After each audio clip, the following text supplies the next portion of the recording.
سلام. اگر الان دچار حمله پنیک شدید یا ترس دارید، این مدیتیشن قراره به شما کمک کنه.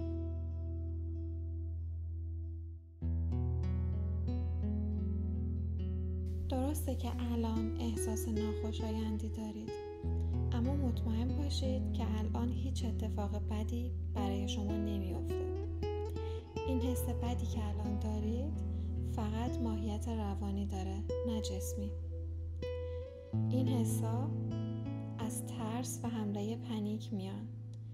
بیماری جسمی نیستن و این خوبه.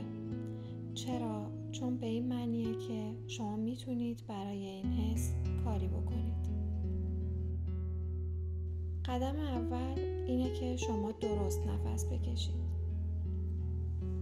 توی حملات پنیک قفس سینه آدم منقبض میشه. برای همین مهمه که شما نفس عمیق بکشید، طوری که شکمتون به جلو حرکت کنه.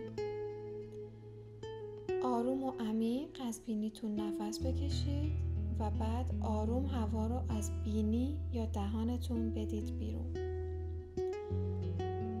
اشکالی نداره اگه همین الان نمیتونید انقدر عمیق نفس بکشید.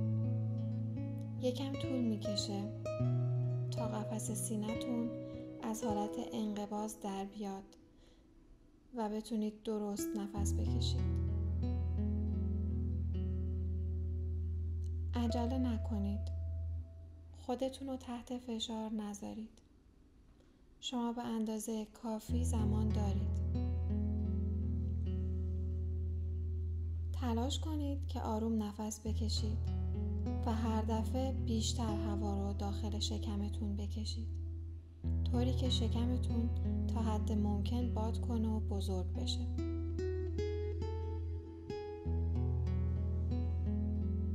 وقتی نفس عمیق میکشید، ضربان قلبتون میاد پایین، عضلات تنفسیتون شل میشن و بدنتون اکسیژن کافی دریافت میکنه.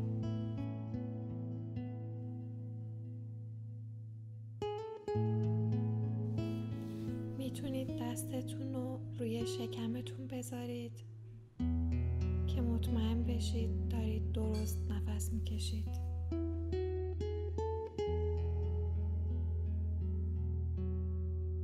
در بهترین حالت دم شما 5 تا 6 ثانیه طول بکشه خوبه و باز دمتون 6 تا 7 ثانیه. مهمترین چیز اینه که شما عمیق نفس بکشید.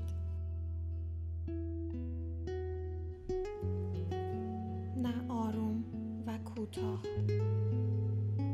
سعی کنید تمرکزتون رو روی نفس کشیدنتون بذارید.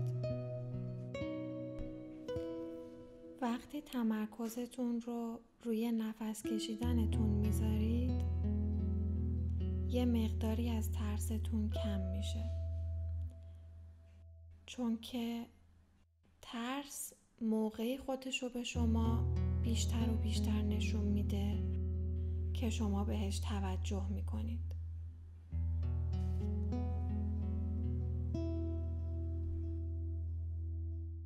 شما به مرور زمان یاد میگیرید که حملات پنیکتون رو زودتر شناسایی کنید و میتونید با ترستون صحبت کنید. با ترستون طوری صحبت کنید که انگار یه آدم دیگه مقابل شماست. ترسا بی دلیل به وجود نمیان.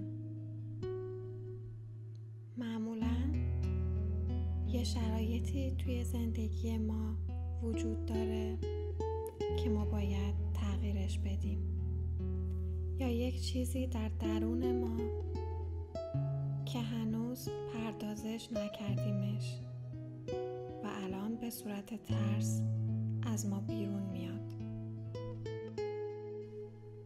از ترستون عصبانی نباشید. میتونید به ترستون بگید که توی زندگیتون نمیخواینش وجودتون رو فرا میگیره بهش بگید که متاسفم، اما من الان جایی توی زندگیم برای تو ندارم. من خوشحالم و توی خوشحالی من ترس جایی نداره.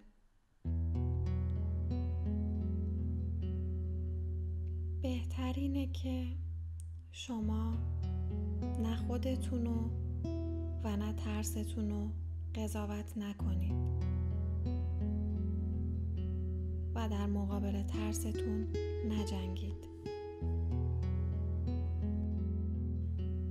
شما خودتون به صورت اکتیو انتخاب نکردید که ترستون اینجا باشه. شما میتونید از خودتون بپرسید که چرا این ترس‌ها سراغتون میان یا توی چه شرایطی این ترس‌ها وجودتون رو فرا میگیرن. شاید چیزی رو در محیط اطرافتون باید تغییر بدید. شاید مسائلی از کودکیتون باعث میشه که این ترس‌ها به وجود بیان.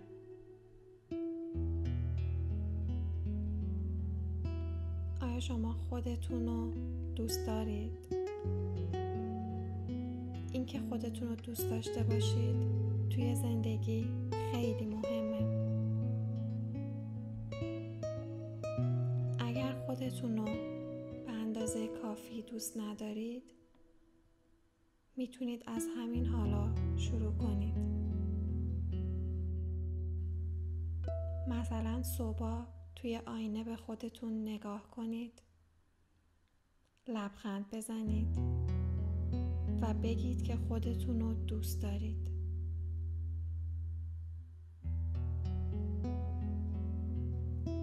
خودتون رو بغل کنید، به خودتون عشق بدید.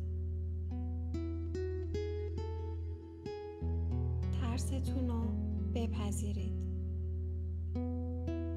در مقابلش نجنگید. بهترین کار اینه که از خودتون بپرسید این ترس یا این اضطراب از کجا میاد و الان چه کاری میتونید انجام بدید. اینکه به این فکر کنید که چه اتفاقی میافتاد اگر ترستون الان اینجا نبود، تغییری توی شرایط الان شما ایجاد نمیکنه. ترستون الان داره به شما زمان و موقعیت اینو میده که از خودتون بپرسید که چی میخواید و اینکه چی واقعا برای شما خوبه. حس میکنید که الان حالتون بهتر شده؟ اینکه شما الان چند دقیقه هست که تمرکزتون رو از علائم پنیک برداشتین و با این کار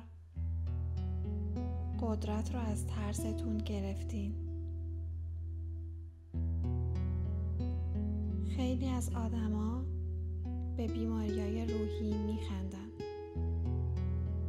اما بیماری‌های روحی به همون اندازه‌ای باید جدی گرفته بشن که بیماری‌های جسمی هم مورد درمان قرار میگیرن. نکته مثبت در مورد بیماری‌های روحی اینه که ما خودمون با تمرین، با تکنیک‌های مختلف میتونیم علائمش رو کم کنیم و به خودمون کمک کنیم. شمایین که به ترساتون قدرت میدین. این ترسا، این حملات پنیک قرار نیست که شما رو تا آخر عمرتون همراهی کنن. الان توی کجای بدنتون حس خوبی ندارین؟ آیا حالت تهوع دارین؟ یا دست و پاتون سوزن میشه؟ یا اینکه سرگیجه دارید؟ حالا تمرکزتون رو روی اون علامتی که دوستش ندارین ببرین و از خودتون بپرسید که این از کجا میاد.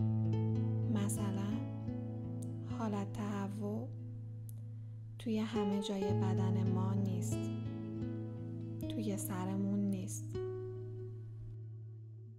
حالت تهوع توی گلو یا معده ماست. وقتی اون نقطه‌ای که بهتون حس ناخوشایندی میده پیدا کردید، متوجه میشید که اون حس اونقدرها هم قوی نیست.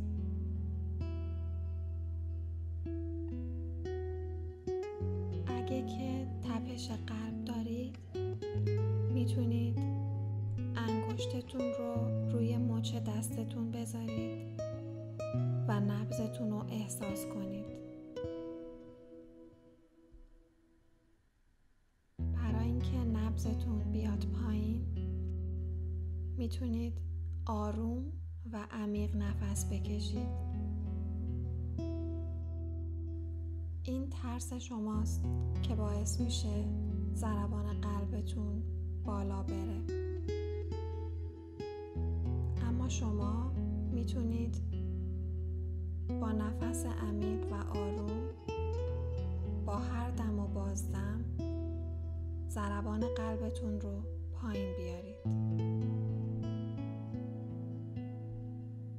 اگر که دست و پاتون سوزن میشه، میتونید دست و پاتون رو با شدت تکون بدید.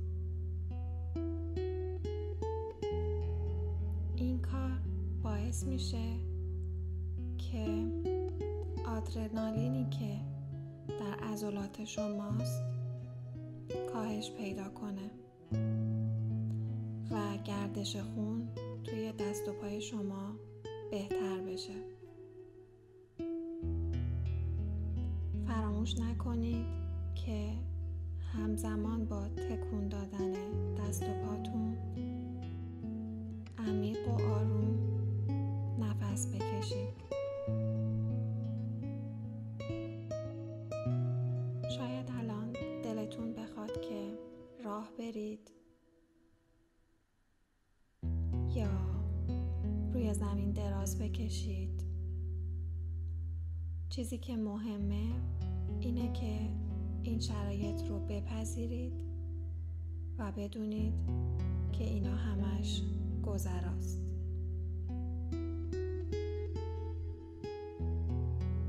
هیچ خطری شما رو تهدید نمی‌کنه.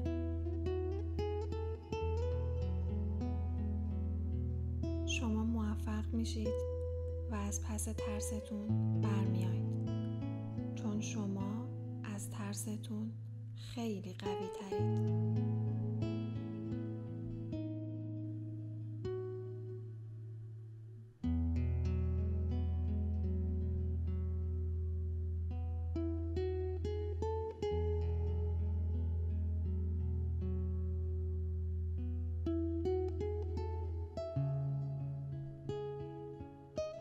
امیدوارم که این مدیتیشن به شما کمک خوشتون اومد خوشحال میشم که عضو کانال من بشید و ویدیو رو لایک کنید. تا دفعه